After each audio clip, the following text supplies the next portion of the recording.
Ann Seymour, Justice Solutions, Washington, D.C. Janice Rench, Rench. And how do you spell Janice? Janice. Oh, so, Janice, thank you so much for being here for this project. Oh, thank you for having me. It's a Um, real pleasure. Good. Well, give us just a sense of how and when and why you first got involved in the crime victims movement. Okay, it was not by accident. I think I was that was my passion. Having been a victim of a sexual assault crime, I wanted to right a wrong. And when I moved to Cleveland, Ohio, I found a wonderful organization, the Cleveland Rape Crisis Center, which at that time was being run as a volunteer organization. And a whole new world opened up for me and for many others like me. And I volunteered first, and I did hospital advocacy, I did legal advocacy, I did the peer counseling. And we have to step back and rewind and think about what the climate was in the 70s. And that's when I started. And it was a time of excitement, it was a time of passion, it was a time of women standing up and talking openly about their victimization and really getting empowered. And we had a sense of, we knew what we had gone through wasn't right. We didn't have any plans, any books, any patent, anybody telling us what we needed to do. But as we listened to the victims, we certainly got a sense of what was going to work and what wasn't. And so it was the victims themselves, I believe, that really started this field. And certainly it was the sexual assault field in the 70s that did. So I worked myself through all the areas of the Rape Crisis Center. And I'm not going to name names because I need to say that I'm afraid that I'd leave somebody out. And there was so many just wonderful women and men who ran this organization on a volunteer basis and touched so many lives. When I applied for the director's position, my salary was $9,500, and it certainly wasn't the money. I don't think any of us went into it for the money. But when I look back on my records and see that, and I was so excited to even get that. But again, it was a time, there was no computers. We didn't have call waiting. We didn't have voicemail. We didn't have Palm Pilots or cell phones. I mean, when you look at, if you went for those centers that have held the history, what we call herstory. When you look at those files, I mean, what you're going to see is handwritten grants. Everything was handwritten, longhand, legal pads galore. And for new people coming in, it may seem that we were stupid, didn't know what we were doing, wasn't businesslike, whatever, those terms that we have now. But back then, we were really learning as we went along. And it was the most exciting time. And it was full of people with a tremendous amount of passion and a time of learning, a time of camaraderie that I have never seen since. After we saw a victim, we would sit around the hotline room. We had hotline rooms then, and talk about how we handled it, and did we do the right thing, and how could we improve it. So it was a constant learning, and it was informal learning. We need to remember that time. We need to remember that it was a time when we had very few domestic violence shelters. Our office was in a YWCA, and we did get domestic violence victims that came in, and if there was no place to put them, they slept on the couch. We would put them up in the Y, or they slept in the couch in our office. And on occasion, we would even bring them home to our own homes. So this is a time, when you look at the history, we must remember that it was a much different time than it is now, of course, in all different levels. You're one of the people in this project that, because you started 30 years ago, that can give the context of the era 30 years ago. But I'm going to ask you also, Janice, can you sort of walk us through the 70s, the 80s, the 90s, and the OOs? I don't know what we call that. The OOs. The OOs. Walk us through, from your perspective, and we'll get into more detail about your involvement. What were some of the overall changes in the context of the era and in our field? Well, interesting, because in the 70s, what we were just, as I said, we were just learning, and we were putting terms on different things. There was a much more openness for domestic violence, for sexual assault to come together. And then we would have people who had lost their children, homicide survivors, and there would be, we would start to see that there was more to this than just sexual assault and domestic violence, but that came later. I think what changed the biggest piece of the victims' rights movement was in the 80s. And of course, 1984, domestic violence and sexual assault, our funding came from VOCA and HHS under the Prevention, Health, and Human Services Block Grant and Family Violence Prevention and Services Act. And they were the principal funding sources for us. Before then, we got donations, literally got donations. I wrote a grant to a couple of corporations to get funding in. But this was the biggest change. VOCA was the biggest change in 1984 when we were able to get funding for actual staff. But even then, we had to, it was very specific.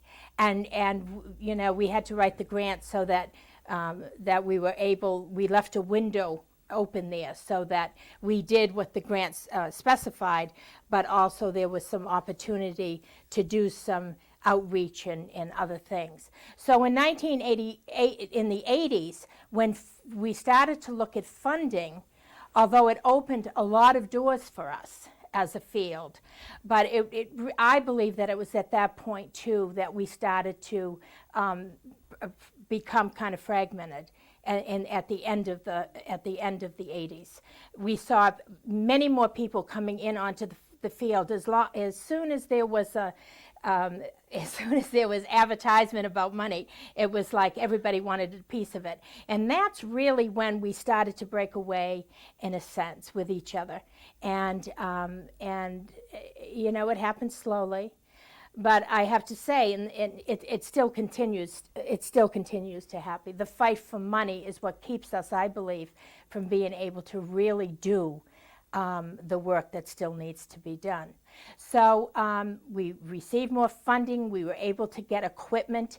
The LEAA grant and CETA grants were actually before VOCA, but that allowed us to get equipment, of course, copying machines. I mean, it was hysterical, the way we pulled together an office back then. And when I walk into offices now, it's just amazing to me. We didn't have nice furniture. It was all catch, can, whatever anybody would give us. And but it also started another kind of avenue for the victims' rights movement, where unfortunately, national organizations, instead of working cooperatively, found it difficult to work together. And so it pulled, I believe, it also pulled the field apart. It certainly pulled the field apart between domestic violence and sexual assault. It pulled the field apart with our national organizations that we look to for guidance and leadership. Do you think that affected the policy agenda? I know the funding was sort of the reason you're describing. How did that affect policy and provision of services, this fragmentation that you're describing? Well, I think we weren't, I think what the funding sources were saying, whether it was United Way, many of us received United Way funding also, not just federal funding.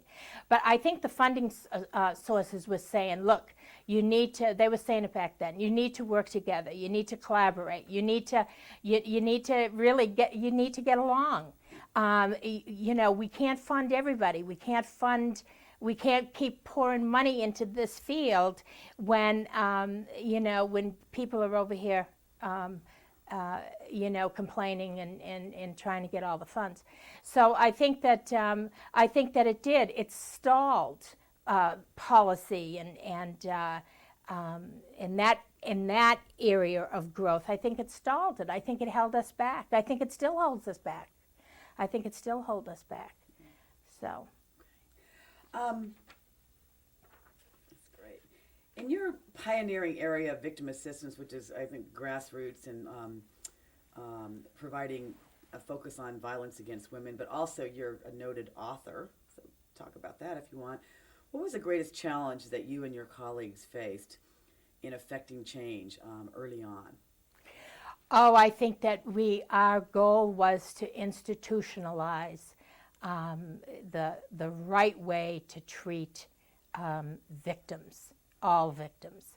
I think that and opening the window of opportunity for males and for children to come forward and to talk about their victimization, which for males did not happen until the late 80s. And in fact, in some areas, I am saddened to say they still have tremendous there's a tremendous resistance. And we didn't know, the challenge also was the things that we did not know. We did not know that, you know, 30 years later, we would see the most outrageous abuse of children that we see now in the Catholic Church coming out. We had calls from people who said, you know, I think my child is being molested by the priest, as an example.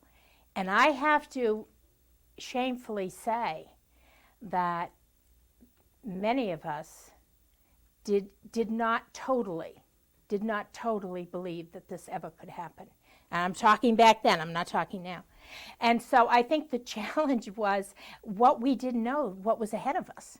I mean, we thought that we would be able to solve this problem in a very short period of time. If we had some money, if we went into the hospitals and said, look, you need to let the victim have advocates with them, you know, if we institutionalized in the schools, in the churches, in the hospitals, in the legal system, the right way to handle victims, then wouldn't the problem be over? I mean, doesn't it make sense that you would think, well, the problem's going to be over? There was no way that we could project what came out in the 90s and the 2000s. I mean, all of the abuse that is going on. And I'm not so sure that we don't have another wave of surprises ahead of us, because there is many areas of victimization we have not touched on.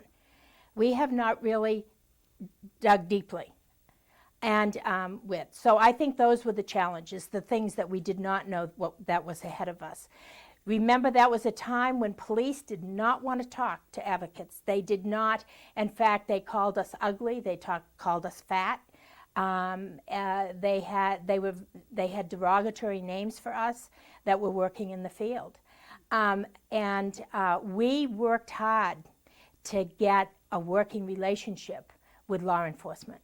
I mean, it was a hard road. And I think for people coming in the field, you know, a lot of things, not everything, but a lot of things are in place. And I think it's hard for them, you know, you don't know what you don't know. You don't know what you don't know. And so where they are now, they must remember that came with a lot of you know, blood, sweat, and tears, that it didn't just happen. And we worked for a decade getting the legal field, getting the law enforcement, getting hospital personnel to even just let us stand at the foot or the head of the bed and hold the victim's hand through a rape exam.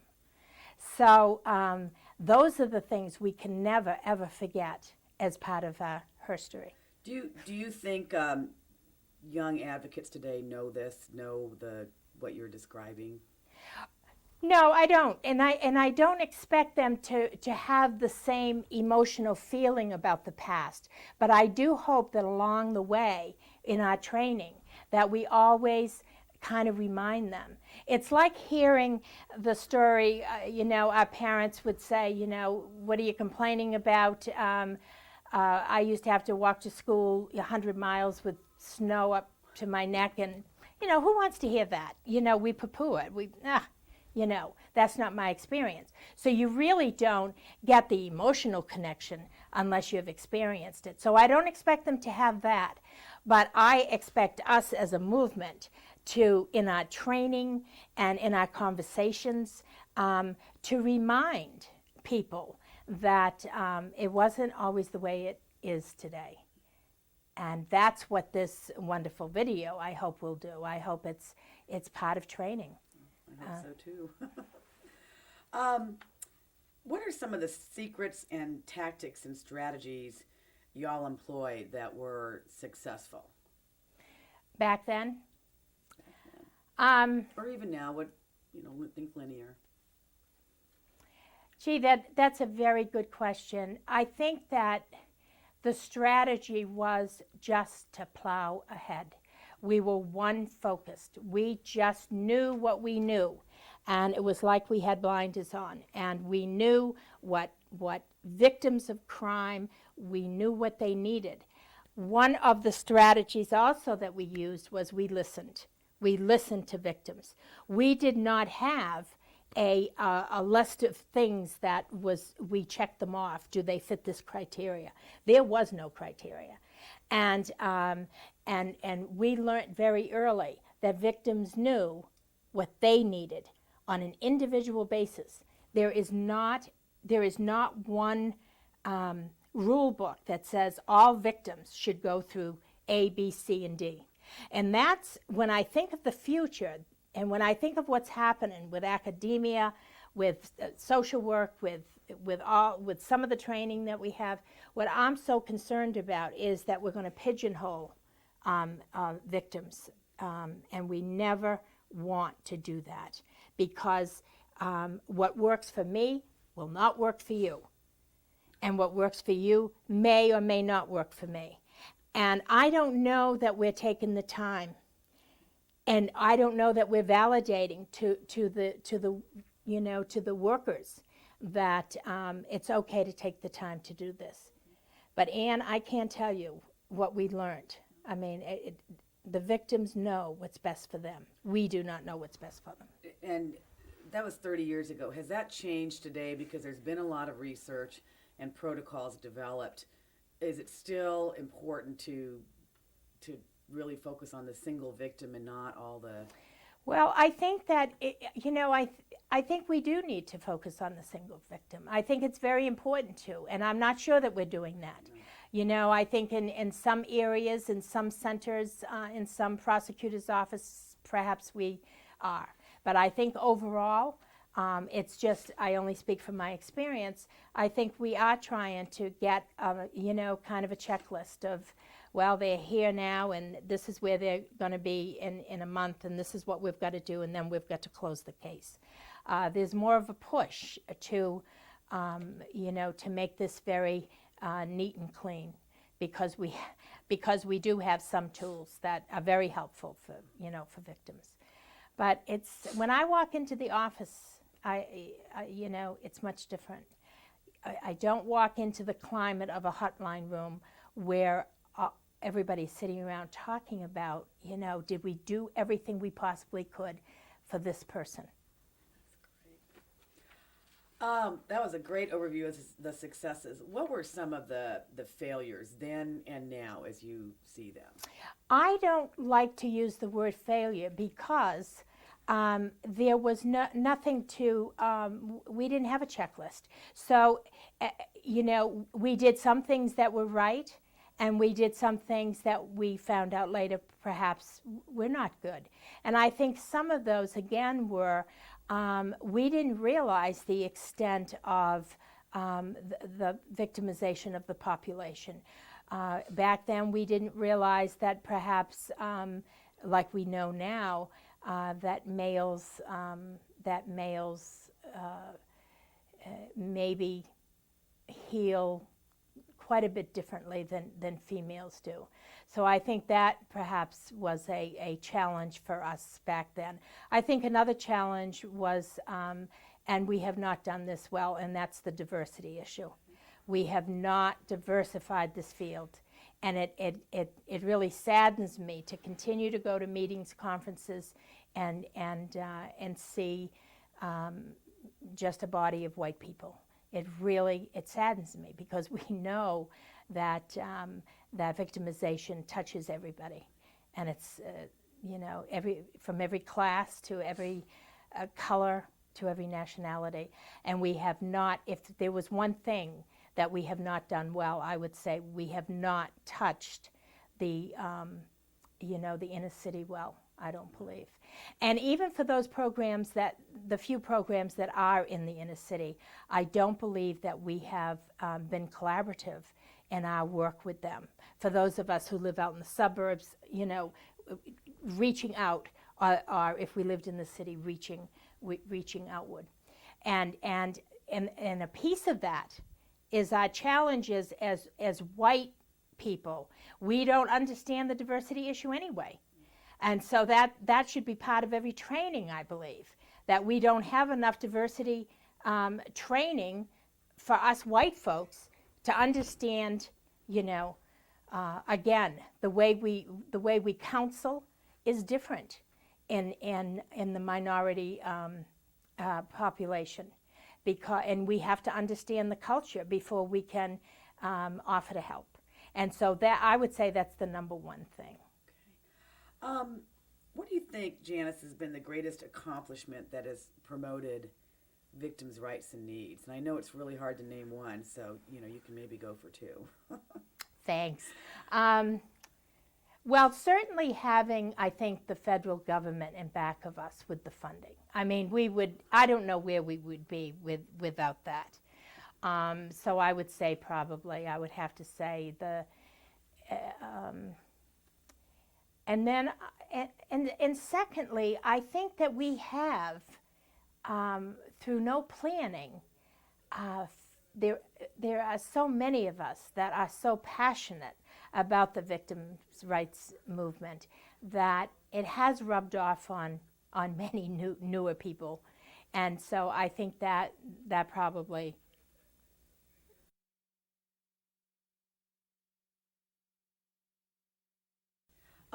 When you said, Janice, that our passion is rubbing off on the younger generation of victim advocates, what do we need to do, the old buffaloes, to cultivate, to mentor, not only passion but experience and commitment?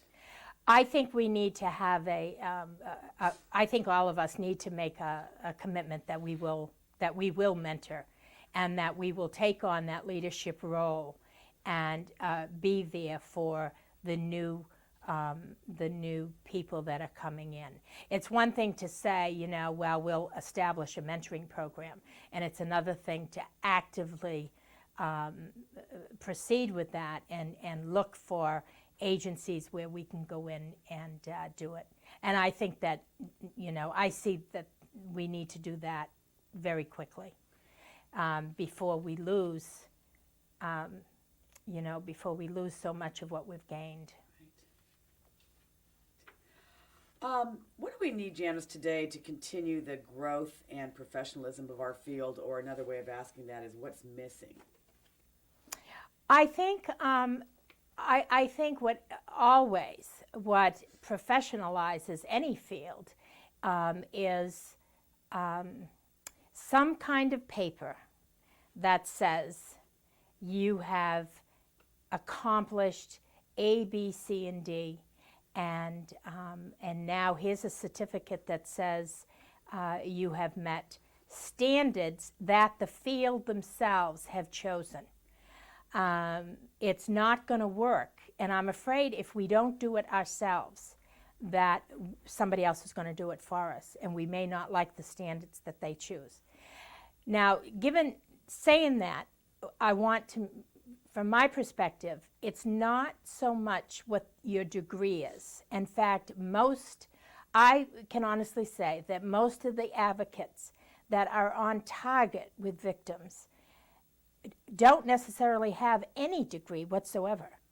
And so in no way should any certification or any professional label exclude those people without a degree. If they have had the training and they've had the experience, if they've had the mentoring, I think they should stay in. So it's not about, and I think when we talk about certification, I think it's very important that we add that we are not talking about having a master's in social working, having a master's in MBA. If you have that, that's fine. But those people also should go through the same kind of training or the same kind of educational process that a person without a degree. I mean, we're equal in this field. And because we have not been formally trained, there's no degree that anybody can go to and get a degree in victims' rights. So our training is much different, and we want to be very clear that when we're talking about certification, that we make that statement that this is not about a degree per se, but it's about building a knowledge base, and I think that will put us in a more professional arena. Because our reputation still is that we're just, do-gooders. That women do this as, part-time work or volunteer work. It's a feel-good kind of thing. And I think having some kind of a paper that is recognized on a national basis would absolutely add a tremendous amount of professionalism to the field. Let me ask you this. You've talked about the past and somewhat current fragmentation of the field. How is that going to affect any national efforts related to certification? Or are you talking national? Would it be some other? Well, I think that individual states, of course, could do, they have the ability to do what they want to do. Maybe states would want to start having something that applied just to them. But the problem with not having a national certification program is the fact that if I go from Boston back to Ohio, then my Boston papers may not fit into the Ohio papers or qualifications. So I think, but if we had a national base, I think that it would cover all of us, no matter what state you in. And keep in mind that once you have a paper, a tagline that comes along with that is money, and money is powerful. And how can we get the national organizations to work together? There is one group of people that can do that, and that's the funding sources, regardless of who they are. I'm not going to name them, but they can force. They did it back in the 80s when they told us to get together, and we did because we didn't want to lose the funding. They can do it now, and they can say, and they can offer us the help, whether it's mediation, whether it's whatever. But, it's ridiculous for a group of people on the national level to hold up something that's as critical as this for the rest of us, because there is personal differences. There is no reason why we can't start getting around the table again like we did in the 80s and work some of these things out. And if funding sources need to help us do that, then so be it. Because we're not going to be able to do it ourselves. We've tried before. But I think that what will add to the professionalism is some kind of a certification that says, I know what I'm doing. Because, and I need to say, there are many victims that are not being serviced properly, and we know that, and they're being harmed. And I would like to be able to say that everything's rosy out there, but it's not. The fun question. What advice can you give to professionals and volunteers who have recently joined our field? based on your 30 years in the field. Hang in there. Hang in there. Don't get discouraged. Don't let the size of your paycheck, dictate what whether you're going to stay in the field or not. If you feel the passion in your heart, then you know that you're in the right field. And we are moving now so quickly. The field is changing so quickly that there are such good things ahead. And there is no job with such personal satisfaction as there is in the victims' rights field. I mean, because you have the opportunity in this very cold, mechanical world to touch the lives of many, many people. And with my own victimization, to this day, I will die remembering the face of a young advocate in Boston, Massachusetts, who, after I told my story to, said, "Janice, I am so glad you told me. You didn't deserve it." And that broke open. That changed my life. And that happens on a daily basis within our field. Ooh. What's your vision for the future of our field? Oh, I have a large vision. I see the day coming when we will be inclusive. I see the day coming for both victims and for people working in the field. I do see a day when we can look at our past, admit that there were many challenges for all of us, admit that we were afraid, admit that we did things that has held us back, and then move on from there. And I also see a day when we will be smart enough to put as much money into the juvenile justice system, into individual programs, and try to save the juveniles that have already committed their first crime at the age of 7, either by battering, murder, or sexual abuse. We know what the cycle is, and I think that we're ignoring.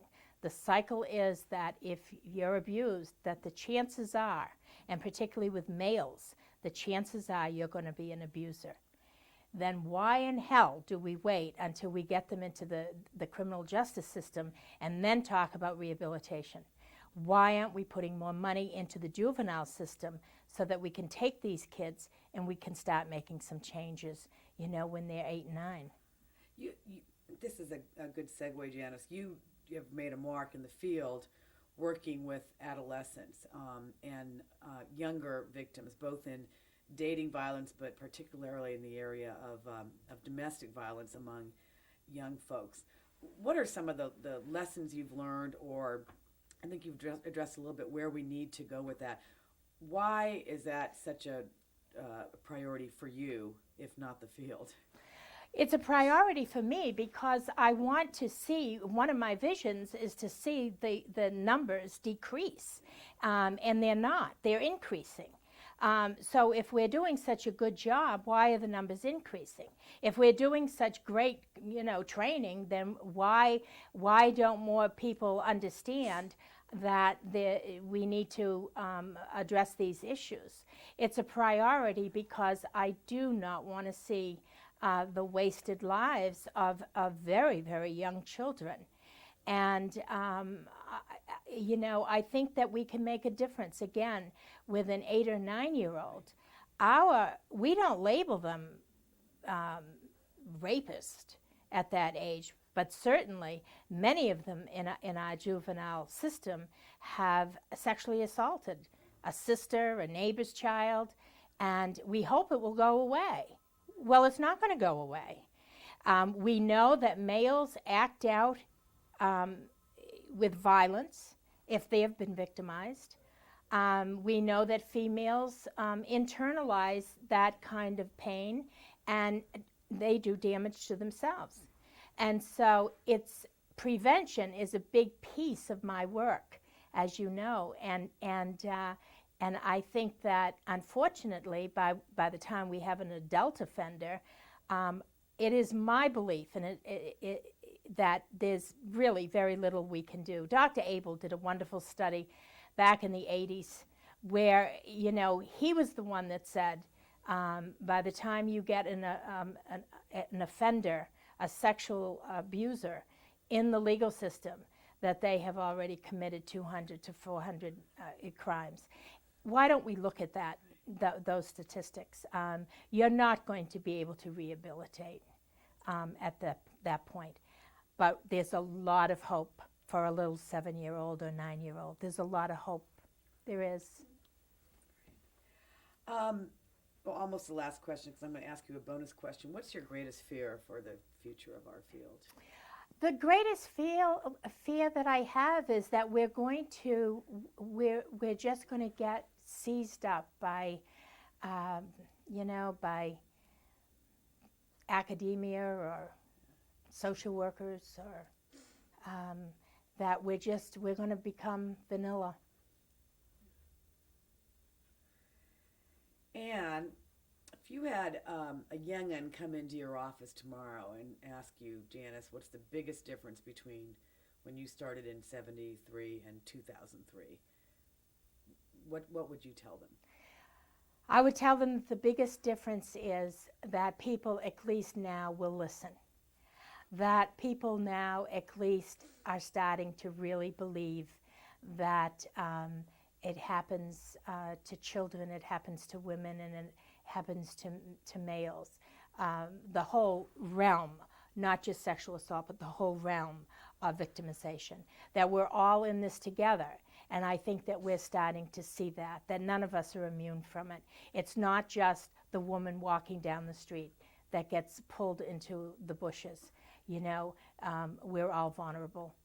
Do you think I think you hit on it earlier, some of the shame and the blame and the stigma of 30 years ago, has that changed completely? Not completely, no. No, women are still judged on, it depends who you are. If you're a professional woman coming home from a meeting, you know, at 11 o'clock at night and you're assaulted, then, or if you're a professional man coming home and you're assaulted, particularly white, then people understand. Isn't that too bad? If you're a minority woman who's coming home from the neighborhood hangout, you know, at 10 o'clock, then there is a stigma attached to her still even today. People don't understand. Again, it goes back to culture, it goes back to neighborhoods. I mean, there are some neighborhood, what we would call just a down and out dirty bar, that where the community actually congregates and talks about family. And so it's the lack of understanding on our part of why a woman would be there. Or if a man is robbed and stabbed and shot, people immediately think it's, you know, due to drugs or whatever. So, you know, it depends on who you are, it depends on where you are, it depends on where you live, it depends on your support system. And that's unfortunate. Any other words of wisdom you want to end with? Oh, I would like to just thank all my colleagues over the years that have just given so much of their heart and soul. You know, the work has not gone unrewarded. And like I said earlier, that I would encourage anybody to get into this field and to be able to touch the lives of human beings.